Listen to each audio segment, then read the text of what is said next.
Quand on parle du trading de crypto, ce que j'anticipe, c'est que ça va devenir un actif comme tout autre. Là, aujourd'hui, on a commencé avec les dérivés, ensuite avec les ETF, les ETP. Là, on parle de fonds pour proposer cet actif dans les assurances vie.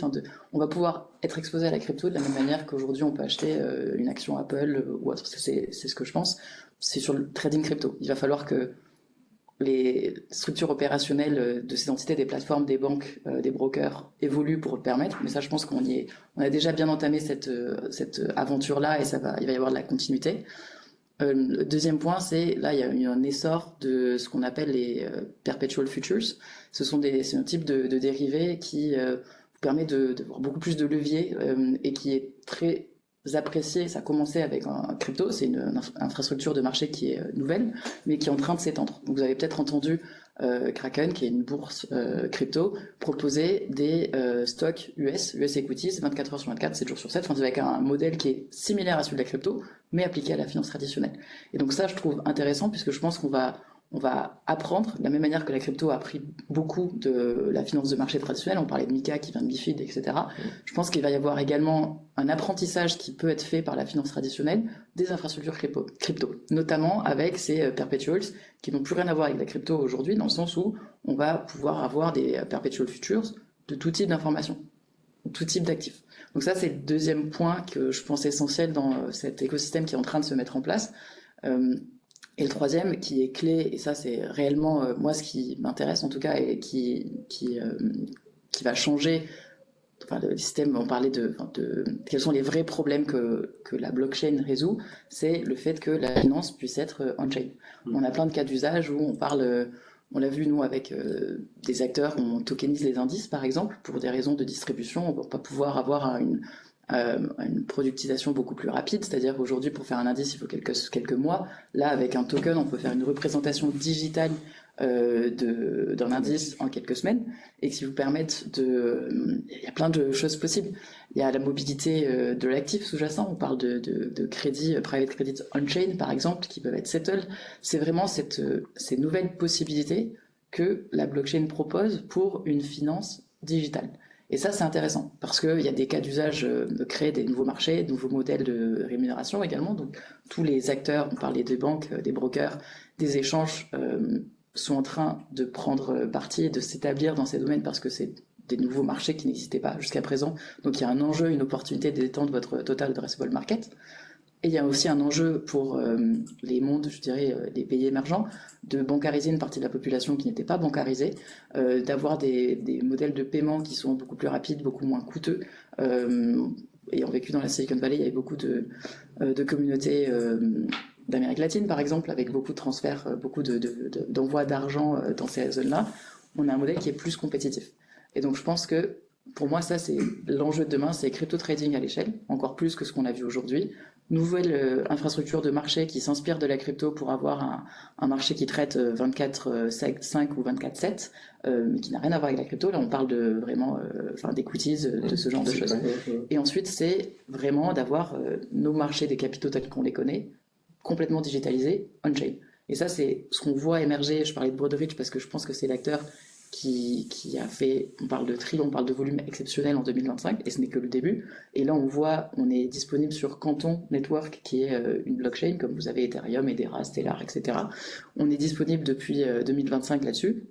Et on voit que les Goldman Sachs, les plus grandes banques, je ne sais pas d'ailleurs si depuis bac vous y êtes déjà ou pas, mais c'est un écosystème où on voit tous les acteurs, cette communauté en tout cas de finance traditionnelle qui est déjà positionnée, et où nous on fournit des applications de data. Donc pour faire le parallèle, pour peut-être boucler la boucle avec ce que je disais, où en des années 90 on avait l'échange d'informations avec Internet, Web 2.0. Aujourd'hui, on a l'échange de valeurs avec le Web 3. Et aujourd'hui, on se positionne avec des data d'applications. Donc la même chose qu'on avait avec des applications Google, etc. Sur Internet, vous avez la même chose on-chain. Et Kaiko s'est positionné, et c'est très intéressant, je pense, et il y a beaucoup de belles choses qu'on va découvrir avec ces nouvelles capacités que nous n'avions pas dans l'écosystème Web 2 qu'on connaît aujourd'hui. Et alors ? J'aime bien l'image effectivement des applications, parce que c'est vraiment cette idée qui est présente, et je pense que tu as dit beaucoup de choses hyper intéressantes. Moi, ce que je retiens effectivement de ma perspective de banquier, c'est vraiment, et tu le disais, l'interopérabilité entre cette finance traditionnelle et cette finance digitale avec une plus grande granularité de mix de produits. Et pour moi, le symbole, parce qu'on a énormément de demandes, c'est le Lombard. Oui. Tu vois, le Lombard classique avec la crypto, tu mixes les deux. Lombard crypto, on a beaucoup de gens qui viennent nous voir pour effectivement avoir un effet de levier justement sur ces nouveaux produits, etc. Et tout. Donc, bon, la réglementation n'est pas encore tout à fait au point, elle va arriver. Même s'il y a quelques acteurs qui disent qu'ils font du Lombard en Suisse, mais ils ne font pas tout à fait du Lombard crypto. Mais en tout cas, enfin voilà, on sent effectivement cette intégration en fait en continu de ces demandes à travers justement ces demandes de produits. La tokenisation est un exemple aussi. On en parle depuis un moment, mais voilà, aujourd'hui la liquidité commence à arriver. On voit des cas d'usage concrets. Ça va au-delà de l'immobilier, et donc on sent effectivement cet engouement sur ces deux mondes qui s'intègrent de façon vraiment connectée, et ça augure effectivement des lendemains intéressants avec encore une fois cette capacité à pouvoir gérer les risques, puisqu'on transfère des risques de la finance traditionnelle sur de la finance digitale. Donc il faut de nouveaux outils, il faut de nouvelles approches, et puis il faut toujours avoir cette architecture ouverte qui permette en fait de comprendre les enjeux. Et tu le disais aussi, en tant que banquier et acteur un peu tiers de confiance historique aussi, il y a un enjeu de capter en fait de nouveaux personas, des jeunes, etc. et tout, qui sont intéressés par la crypto, mais aussi dans l'enjeu demain ce sera de suivre un parcours tout à fait classique et de revenir à leur banque pour un crédit immobilier, pour avoir de la flexibilité quand je parle à l'international avec un Revolut, ou des miles avec mon Amex. Aujourd'hui, il y a en même temps une verticalisation des besoins, et l'acteur bancaire doit comprendre en fait toute cette chaîne de valeur pour pouvoir trouver sa place à un moment donné et interconnecter en fait l'ensemble des usages. Et ça, je pense que effectivement, les cryptoactifs ont cette capacité de réunir un petit peu tout ça.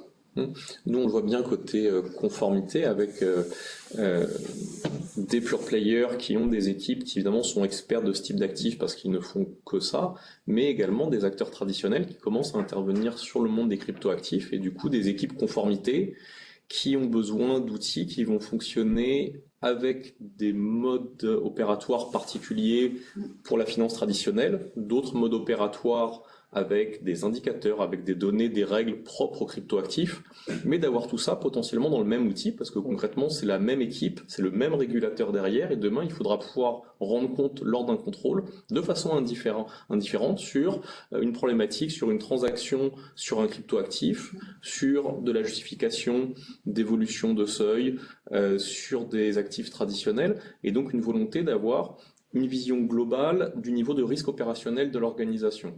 Et nous, aujourd'hui, c'est pour ça qu'on travaille sur des outils dans lesquels on va pouvoir avoir dans la même solution, avec le même type d'alerte, des alertes dédiées aux actifs traditionnels, des alertes dédiées aux actifs numériques, mais avec une vision pour le directeur de la conformité, le directeur des risques, une vision unifiée de l'ensemble de sa cartographie de façon à être capable d'en faire une présentation homogène aux régulateurs. Et la montée en puissance de MiCA, c'est vraiment un souhait de l'AMF d'avoir le même niveau de risque et le même niveau d'engagement sur la stabilité des marchés pour l'ensemble des acteurs de la finance, qu'ils soient purement numériques, purement traditionnels ou les deux.